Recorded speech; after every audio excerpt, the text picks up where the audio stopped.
はいどうも、とある料理屋料理長のピエールです。本日は前回さばいたあんこうの肝を使ってあん肝を作っていきたいと思います。その前に簡単な紹介を。このチャンネルは1年を通じて旬の魚のさばき方や刺身、その他の料理などを解説を交えながら紹介しております。最新情報のお見逃しがないよう、ぜひチャンネル登録をお願いします。さあ、それではやっていきましょう。あん肝を作るのはちょうど1年ぶりぐらいになりますね。過去にもですね、一度あん肝を作った動画上げておりますので、ぜひこちらもご覧になってみてください。もしかしたら前回の方が結構詳しく説明してるかもしれません。今回はね、割とざっくりと作っていきたいと思います。基本的にはね、やり方は去年と変わっておりません。あん肝についている薄皮と、それから中にですね、血合いが入ってますので、血合いを包丁で吐き出すと。あと、気になる筋とかを取り除いてきれいにしていく作業を行います。そして水、酒、塩を混ぜたボウルにあん肝を浸し、約30分ほど放置します。30分経ったら一度ざるにあけ、そして料理酒で 2,3 回ほどすすいで塩気を取り除いてから丸めていく作業に移ります。新鮮なあん肝はですね、よく生でも食べられると言われているんですけれども、先ほどのようにですね、アニサキスが混入していることがよくありますので、個人的にはやはり蒸してから食べる方がよろしいのではないかなと思っております。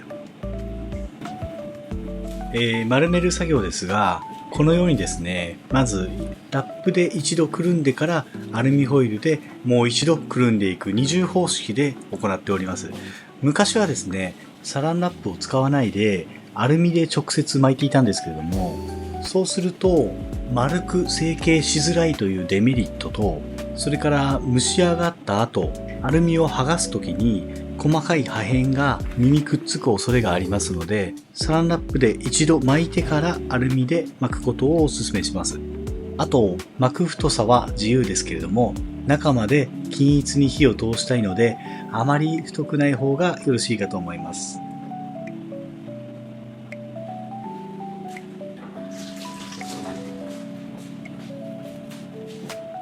あん肝自体ブヨブヨしているので、巻くときはちょっとやりづらいんですけれども、一度巻いてしまえば、あとは両サイドをですね、キャンディーのようにぐるぐるぐるって巻いていくと、綺麗に成形することができます。もう一度アルミで巻いていきます。この時点でもう形は整ってますので、あとはぐるぐるぐるっと巻いていくだけなんで、ここの工程は非常に簡単です。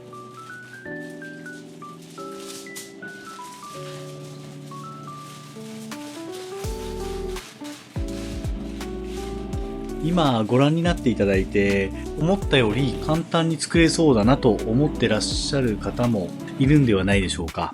どうなんでしょう。今、あん肝なんてスーパーで手に入るんですかね。もし入らなかったとしても、魚屋なんかに行けば手に入ると思いますので、一度自分で自家製あん肝なんて作ってみては、ね、お酒のあてにもなりますし、非常によろしいのではないでしょうか。ちょっとしたホームパーティーなんかするときに自家製あん肝なんてあったら、ちょっとみんなからおーって思われたりね、ちょっと喜ばれるのではないでしょうか。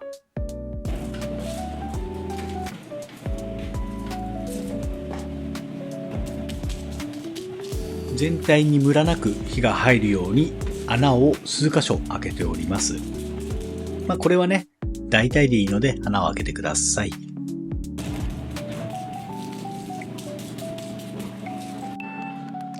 はい、そして蒸していきますと。太さにもよるんですが、だいたい20分ぐらいで、全体的に火は入ると思います。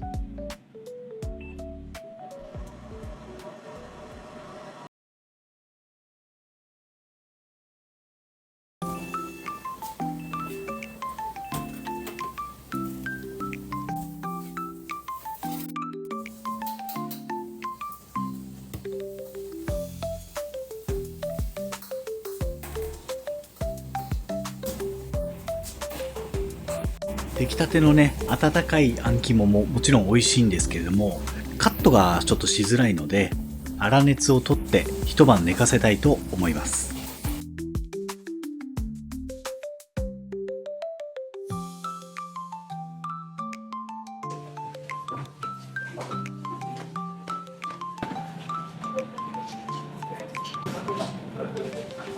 はい、一晩寝かしたあん肝になります。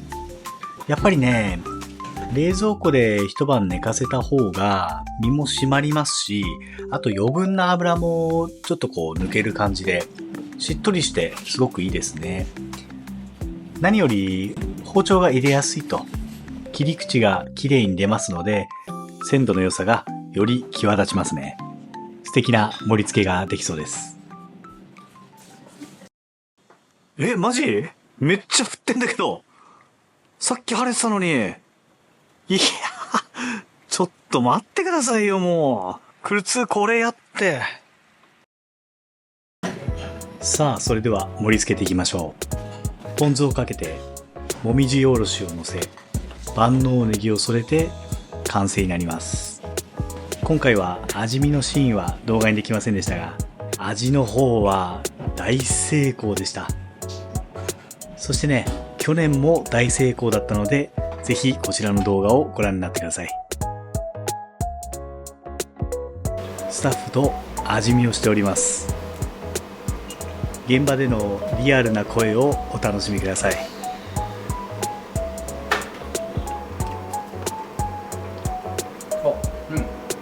成功だ。うまいっすね。これだ。分かった。日本酒いります？これいる。これいりますね。これはうまいっすわ。これはいいわ。もしもし。とろっととろけて臭みなくて。ね。ちょっと香ばしさがあっていいですね。いいね。いい。現場での会話ってリアルですよね。